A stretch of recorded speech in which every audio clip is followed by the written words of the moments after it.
My name is Betty Okero. I work for an organization, the CSO Network, as the team leader.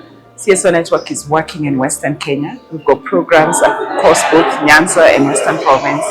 We work on issues around women's economic empowerment, issues around governance, rule of law, focusing on women, but also looking at issues around women and land, working with the county government on issues around governance, development, accountability, and the strengthening of community support, facilitation, and participation in county government processes.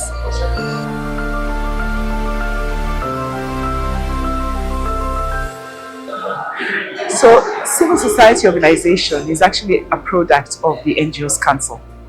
At the time, which was way back in 2002, the NGO Council was looking to be able to identify networks that could work with them.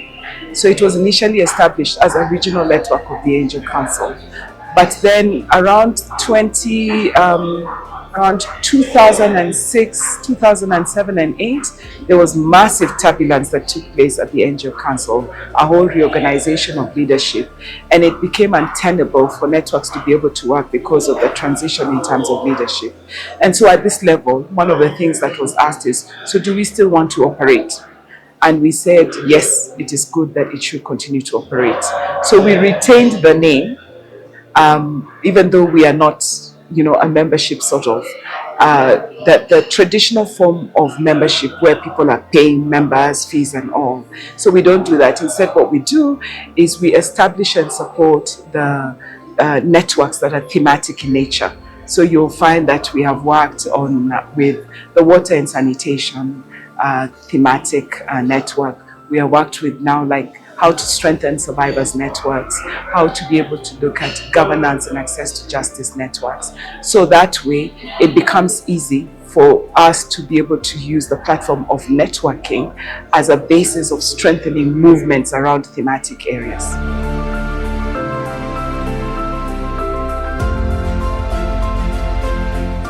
So we've had conversations with survivors around themselves, their lives. What has changed from 2008, because we are looking and working with survivors of post-election violence in 2007, 2008. And we continue to ask the question, what has happened after that day? And the journey of healing for them is part of the conversations that we continue to have. So there's looking at survivors and how they are managing, and looking at their experiences and asking ourselves how to take those experiences and turn them into policy changes that can support any other survivor who comes in afterwards. So these survivors have been a sort of platform for which we have been asking for numerous changes around how the country handles sexual and gender-based violence survivors in whatever area, because we recognize that the magnitude and the impact are different, but nonetheless, the impact sometimes continues to remain the same, whether it is at community level, at family level, at societal level, and even at institutional level. And I talk about this within the context of the state response, protection, management. And if you look at the cycle of violence that we continue to see around elections or when there's political turmoil, the way the state responds and the way victims are, I suppose one would say, treated by the state and also at community level continues to be almost the same. Yes, changes have been made in terms of how we respond, but then we continue to say that victims' conversation, especially victims of survivors of the election violence, they continue to be the ones that guide, because we are talking about 15 years and we have documented their process all the time. And we use that process to be able to show there is still so much more that needs to be done. There is still something that has got to be done. And by using those experiences, we are able to see how to change policy, how to be able to put in place legal frameworks that support them. But most of all, we are holding the county, the government accountable for the commitments they made when we had the National Accord and Reconciliation Act, where we are talking about agenda number 2 in terms of compensation and restoration of those who are affected by the violence.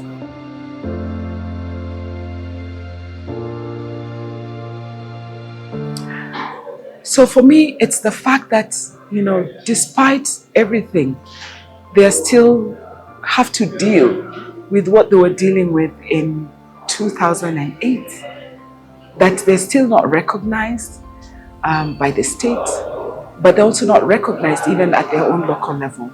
And when I say recognition, I mean that to the extent whereby if their husbands are no longer there, they're not considered a member of the family. So they're still being thrown out. They're not considered to be able to access the wealth, family wealth, and family wealth is land, having access to their land to be able to dig it. They are not considered as and recognized as groups that require affirmative action support so that they can take their children to school, given the challenges that they are facing where they've been banished. There is still no recognition in looking at their experiences to be able to shape how they're able to access services, how they can get health service delivery in healthcare, knowing that a number of them may have tested positive and there's nobody who's able to ensure that they have good nutrition, or that they're considered to be able to provide food security in a way that they're able to benefit from all these seed programs that are given, or the fertilizers that are given, all those things that we are giving as grants, the trainings, the bursaries that we see, the resources that are given to community members to run business, the trading spaces where they can be. There's no affirmative action that actually is able to consider them, because they're not recognized even as being not different, but being a group that requires an extra support and an extra hand to be able to see how they can recover. The whole concept around restoration of survivors of sexual violence, especially from them, is not a concept that has been incorporated in policy documents so that there's a deliberate attempt to target them.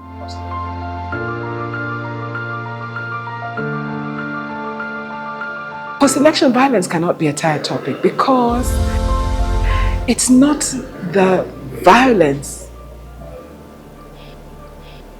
in abstract. It's about human beings who suffered. It's about people who have got unfinished business in terms of justice. It's about people who were promised certain things by the government that they have not been able to follow up. The fact that we talk about it is a form of accountability.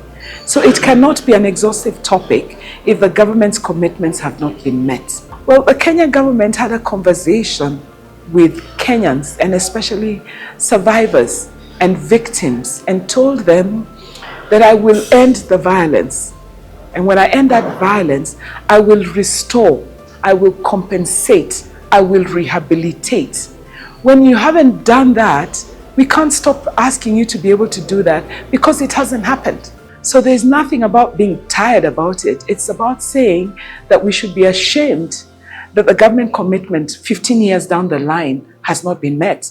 And that for some reason, because we continue to hold the government accountable by saying that they have not met their commitment, people say it's a tired conversation. I think for those people who say it's a tired conversation, is also another form of trying to deny the survivors an opportunity to be able to say, you owe me.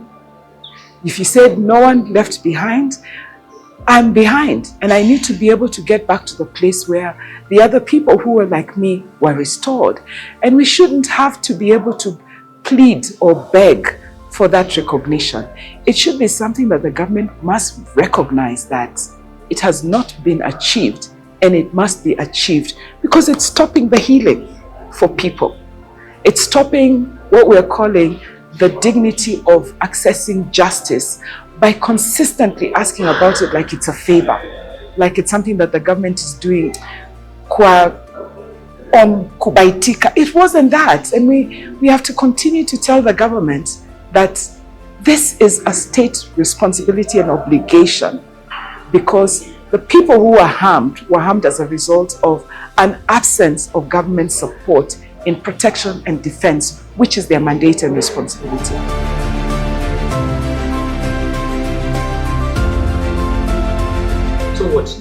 I think it's important for us to recognize, as we continue to have this conversation, that there are so many people who are still asking and demanding for justice and accountability. That is one. But second, even as we demand for justice and accountability, we must be able to see a transformation that is taking place in terms of policy, in terms of service delivery, in terms of the targeting that we want. Because whereas our focus has been on this group of amazing, resilient women, we continue to say that their conversation should be able to influence policy and change, because at that time we said it should never happen again. So we use their stories to ensure that it doesn't happen again, so that any other person who becomes a victim finds that there's a foundation that has been created that does not allow them to go through what the others continue to go through.